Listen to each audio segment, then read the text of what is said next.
really uncomfortable doing these.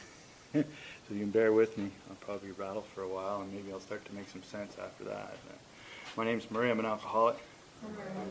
I'm sober today by the grace of God that I got and found from a Design for Living that I found through the use of the 12 steps that's in that book, Alcoholics Anonymous. And I found the book Alcoholics Anonymous by coming to these meetings of Alcoholics Anonymous. And the fellowship carried me along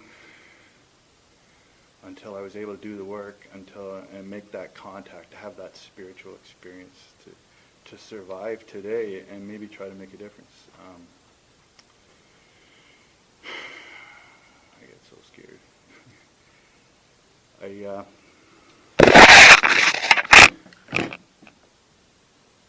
I'm here to tell you about what it was like, what happened, and what it's like now in a general way. I don't want to get into too many specifics, but I want you to understand that I'm not other than or better than. I'm just a drunk that was going to die and didn't know any better.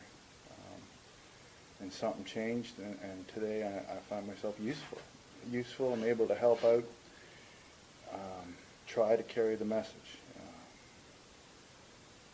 What I found out about this program, about this disease, is it's a two-part disease. It's an obsession of the mind and an allergy of the body.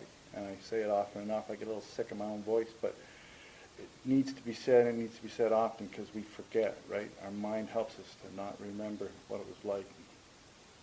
The allergy of the body, for me, and for what it's described in the book, is it's an abnormality. That means I don't digest alcohol like a normal person. That's actually seems to be the definition of it. And when I have the first drink, I want more. That's the allergic reaction. I'm also, you hear me say lots of times, I'm allergic to cats too. And when I get around cats, it makes my eyes buggy out and turn red and water and itchy. And if a cat scratches me, it swells up. And so that's an allergy too, and that's the reaction to the allergy. And I get hay fever, and it's much the same.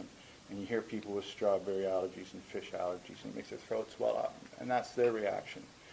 The difference for me being allergic to cats and alcohol is that I don't go at 5 to 6 and drive like a maniac to the pet store to get there just in time before it closes and get a cat just with money I don't have so I can rub it on my face and get that reaction. That's not what I do about cats.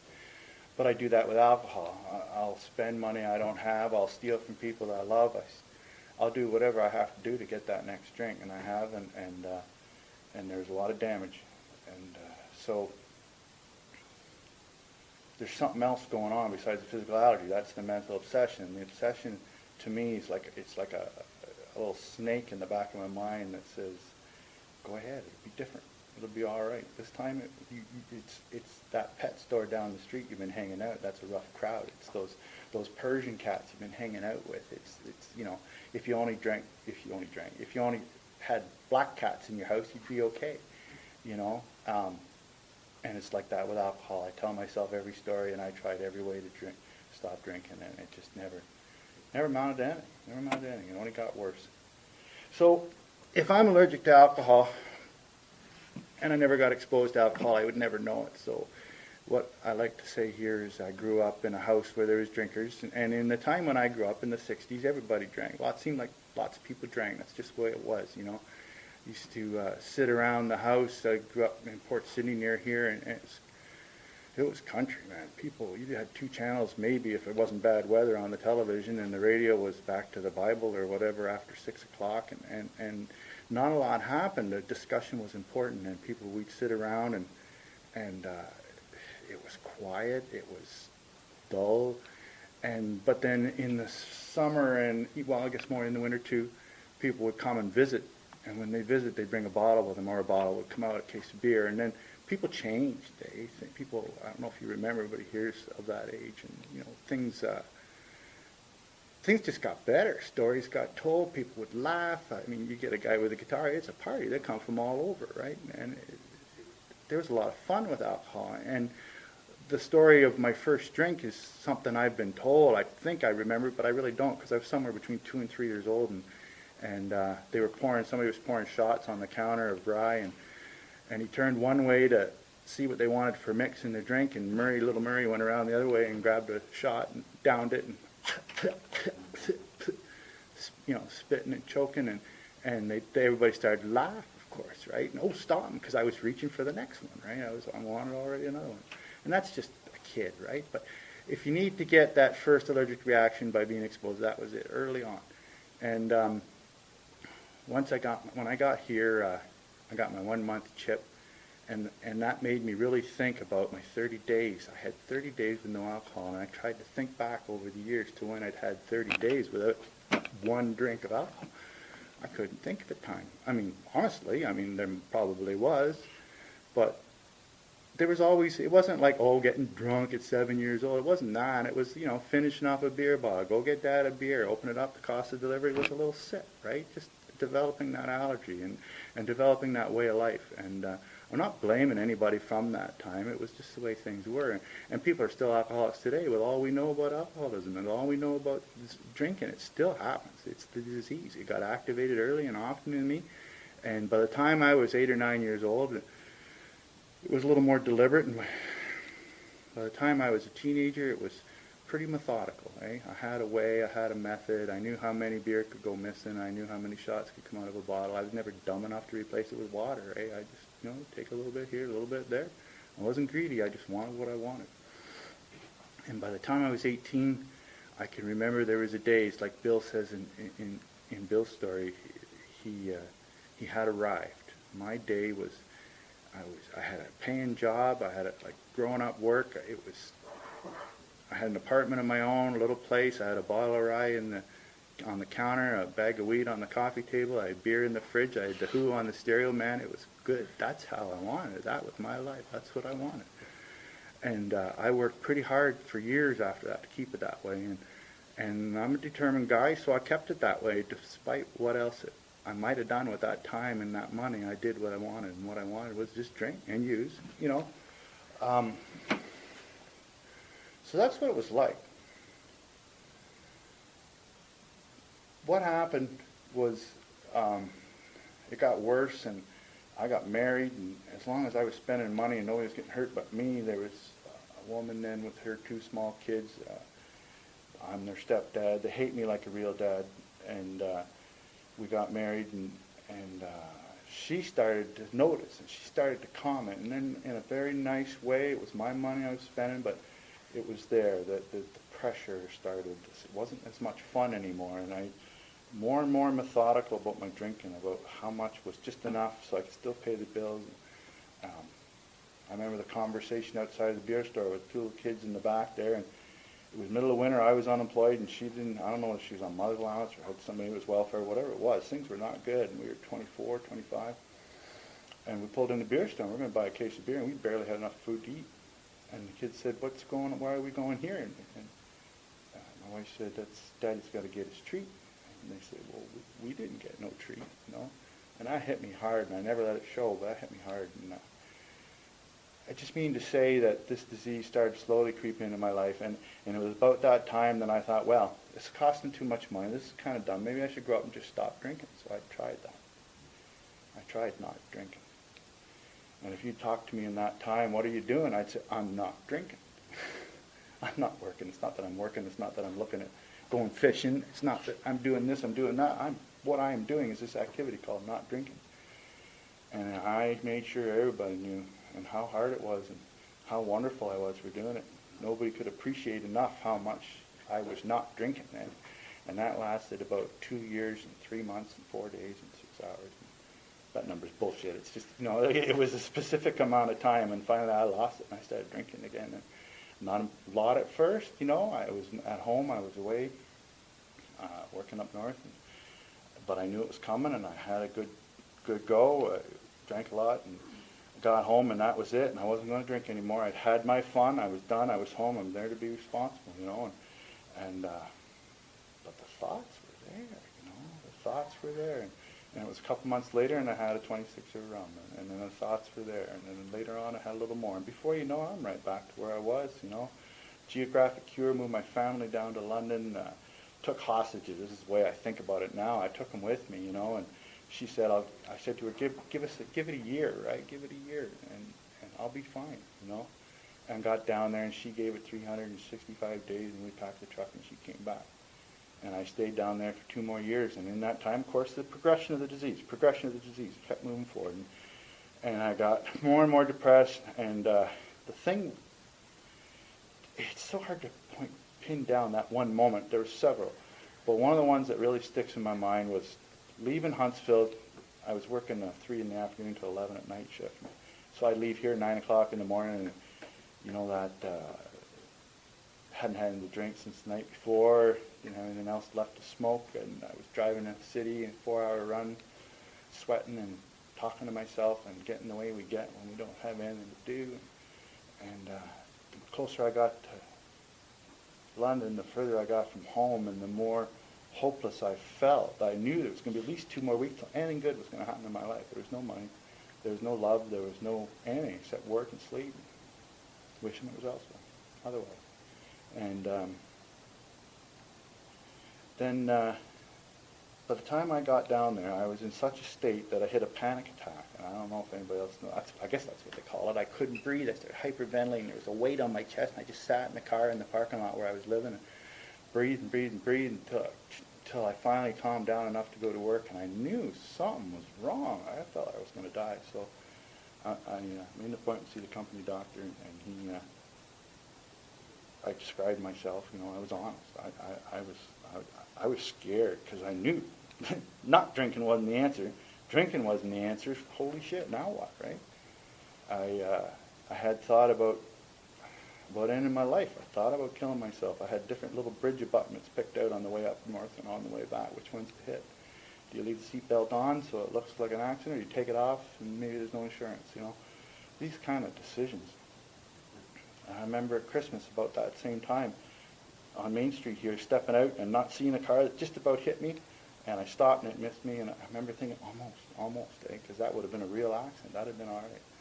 I didn't care anymore. I didn't want to be like this. And so the doctor went through my symptoms with me and said, yeah, you're an alcoholic, no question about it. What do you want to do about it? And he listed 3 options. He says, you can go to the treatment center. I think the first thing he says, you can go to AA, and I said, no, I don't want to do that. What else you got? You know, don't know why. I had never heard AA. I heard of it, but didn't know anything about it. And what else you got? He said, you can go to treatment. That's in-house treatments. Nah, what else you got? He said, go see a doctor, a psychiatrist, psychologist, whatever he was. And I said, go for that. And I sat down with him and told him the same thing, and I was as honest as I could be, and he said, you're an alcoholic. So there was no question of it. I mean, thinking about powerlessness, do I walk around here saying, am I powerless? Hell no, I knew long before. Before I ever stopped drinking, I knew.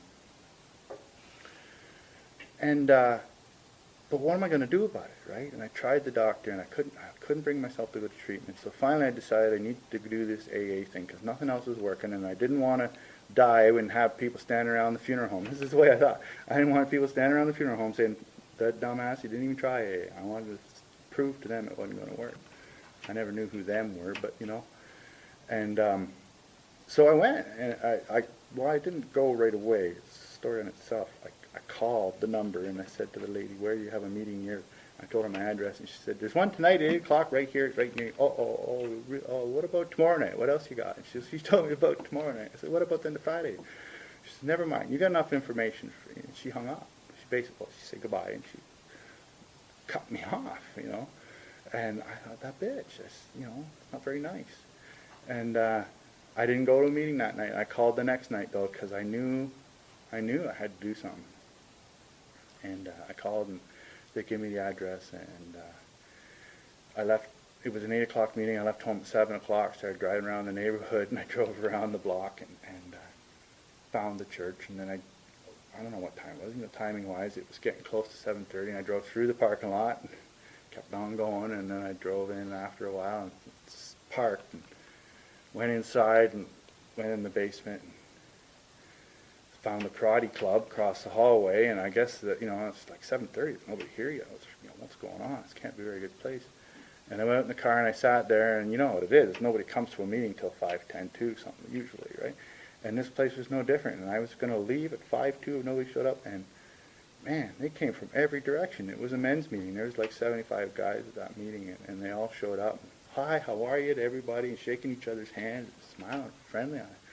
Well, they got the karate club, and they got these guys. Where's the AA meeting going to be? I don't get it, right? So I followed the crowd in. I guess I just allowed the hi, how are yous not to take me inside, and sat down. And old guy next to me says, your first meeting? And I said, yeah. I don't know how he knew, right? Shaking and sweating and carrying on. And just so they called out first step, third tradition, like often gets done, and it went around the group. And I heard a lot of wah, wah, wah, wah, wah. I really liked the way they read how it works, and then another guy, 12 steps, it sounded very otherworldly. I felt kind of different just listening to that. And then it went around the meeting, and there was these guys with 30 years sobriety and 25 years, and how they slept on beaches in Mexico and done all this. All I'd ever done was drink beer in Muskoka, right? I never really knew much about all this other stuff. But then it got around to one guy. He said, I got my year medallion last week, and I got my truck running again, and I got my license back, and my wife let me move back in. And I looked at him, and I thought, oh, there's a guy like me, And so that was the identification. That's when it caught me, right? A little bit. And after the meeting, guys give you your number, and it was pretty cool. And I called a guy one night at midnight just to see if he'd answer the phone, because I was working till 11, right? So noon or midnight, I got at home, and I called him, and of course I woke him up. And we had the strangest conversation. He said, "How'd you like that meeting?" I said, "It was pretty good." He says, "Well, you should go again tomorrow night." And I said, "Well," because I thought I'd been inoculated. I thought you go to a meeting and then you have it, right? And I don't know what I thought, but that's how it seemed. And everything I mentioned, he said, "Well, then that's good." He said, I feel really good. I almost feel like celebrating. He said, "Well, then you should go to a meeting." Everything he said, I ended up going to a meeting.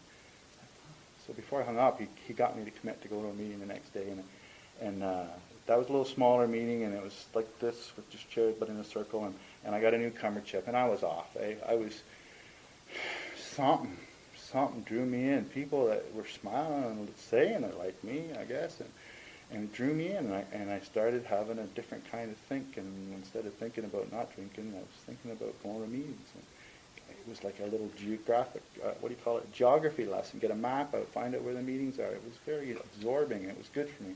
And London's a big town. You can go to 3 meetings a day there if you got the time. I was doing 2 a day during the week, 3 on the weekend. I stayed down there. I wasn't coming back up here. When I finally did, I started to get to know people here, and that's what happened. And I can remember, though, the feeling of, okay, I'm here. I've finally done it. This is it. I've done what needs doing. Because for years I heard, first steps, beginning, I got AA. Or people would say it in their backhanded way, the way we try to help without trying to say this is what you should do. And I finally did the biggest thing in my life. The hardest thing in my life was get to meetings. And I went to a lot of meetings, and I sat there and I kept waiting for somebody to sprinkle the fairy dust on me so I wouldn't want to drink. But I kept wanting to drink. I kept thinking, this is all fun and games, but I'd feel so much better if I could just start drinking. And I went around, and there was a lot of fellowship, and there was a lot of keep coming backs, and I set a course for 90 and 90, and I was looking at joining a group, and that's where I got that 1 month chip that was still such a miracle for me. And on a Saturday, I went to a meeting, and it was what it was called see, what I wasn't getting was any introduction to the program Recover. All I was getting was meetings and fellowship and lots of keep coming backs and debating, and people with cool sayings and interesting little turn of phrase, and people are pretty smart here, and it's very interesting. But I wasn't getting any better. I didn't realize that, but until I got to a Joe and Charlie meeting, it's where they play those tapes for Joe and Charlie, and Google it if you don't know who I mean. It's worth it. And they're a couple old boys that go through the book, and they outline the program of recovery very clearly, very slowly, very methodically, and so then I had something to sink my teeth into, some kind of work I could do, and I took that as far as I could. And it's not like it happened overnight. This is over a period of about 4 years. Lots of meetings. By then I'd moved back up here, and I was doing the AA thing, and it was good. It was good, and keep coming back. But I saw a lot of personalities before principles. I saw a lot of fighting, and I saw a lot of you know how we talk when we're talking in generalities about, well, what, you know, we don't really say I'm talking about that asshole over wherever, but they're saying it, right? And my group there on Saturday, they just fell apart. They were fighting and infighting, and it was brutal. And this whole time, poor Murray just doesn't want to drink, right? And I drifted along and hung on, and I can't say I didn't get better. I did do the steps. I did do a 4-step. I did a big, long book that was about 18 pages, well, no, okay, so a dozen pages long of my whole life story, and I went over it with my sponsor, and it was pretty traumatic, and I got it done. And things did get better, and I started to make amends in my own haphazard way, but 4 years went by, and it was just kind of, I was losing my interest, and I slowed down on the meetings, and I stopped going, and I haven't had a drink of alcohol, and I'd like to say I haven't done anything else, but I have. You know, I went back out, a little bit of weed, a few little pills, this and that, right? And without the grace of God, we got nothing. I have nothing. And I let it slip. I turned my back. I started looking for other things. Old Carl used to tell me, anything you do as well as the higher power is fine, but anything you do instead of a higher power becomes your higher power. And that's what I can tell you, that's what happened to me. And so in around 4 years, I went to a Saturday meeting, and there was this couple showed up, never seen him before, and they sat down, rough-looking old fella, and a nice girl. And he opened his mouth up, and he started talking about being recovered, about how he'd been a loser, about how he had nothing left to live for, and how he just wanted to work the steps once, and how he'd run into this guy that told him that he'd been booked. And I'm thinking, what is he even talking? That's not even a very good word. He says, yeah, and he mentioned it, and then after the meeting, one of the ladies with me in the meeting started talking to them, and I was cleaning up, and I went over and I kind of sidled next to them and listened, and they were talking about this process of going through the book, 101, about producing this spiritual experience, the way the book says to do it, this method. And I kept listening, I was standing, and finally he turns to me and he says, do you want to get booked? I said, yeah, without even thinking. We both jumped on it, Bev and I, and so the girl took Bev through it, and the guy took me through, and we were doing like 3 hours at a time, 2 or 3 times on the weekend. He was only coming up on the weekends, right? So we'd do it maybe a couple of weeks or a week in between, and it took me all that spring, it was 2001, and into late September 2001, and a lot of things changed for a lot of people in that time, and things changed for me, man. I got this contact with a higher power, and things started happening. And anything I say is going to sound like bullshit. I really don't want to get into it, but little things happen, and I got a chance to share this with other people now, and this higher power is here for me, and this higher power lets me try and help others, and I'm obligated, because the guys that helped me and the ones that tried to help me, I can't pay them back. I can never pay this debt back. First of all, they're dead. Second of all, you can't pay back. We have to pay forward here. That's what I found. I have to carry the message, try to carry the message. It doesn't say I'm ever going to succeed, but, you know, I worked with a couple of guys in the last year, and they just took off like wildfire, and the product of that little bit of work I did is right in this room tonight. I mean, you know, there's no end to how far this spiritual thing can go, because somebody helps me and I help them, and the book just leads the way. Anytime I think it's anything other than God, other than the higher power, I'm off the topic. I'm off track. I have to remind myself of that. I have to be reminded of that. And I use the tools. I mean, I laugh when people say, what step are you on? Oh, I'm on step 3 still. It's like it says, it's a kit of tools laid at our feet, right? It's like I have a kit of tools in my truck. It's got a hammer and a saw and a tape measure and a drill. And, well, I don't walk around saying I'm on tape measure all day, do I? I take out the tape measure, I make a mark with the pencil, I get a line, and I cut it. I use these steps the way people use tools. When I need to let it go, right? I got to turn it over. I got to stop and listen, right? Like step 11 for me has been such a, I don't know how to explain it. It's just it's such a brilliant step. I mean, I ask for help, and then I listen for the answer, right? A lot of meditation gets complicated. A lot of meditation is reading, and that's good. I mean, there's nothing wrong with studying, there's nothing wrong with reading, but for me, sooner or later, I got to shut up and listen to the answer. And I did a lot of formal meditation, a lot of sitting, traditional kind of meditation, and that was like not drinking. You know what I mean? That was like deliberate and hard to do, and I got some results. But today my meditation is more. I get up in the morning and I ask for help. I ask that God reveal His will to me, and once He reveals that will to me, that He allows me the courage and strength to carry that will out. So, and then I get in my truck and go to work, and on a good day, I'll just start to drive, no radio, and the phone don't ring, and I just drive, and I just let it. I try not to think. I just see what comes up, see what's up.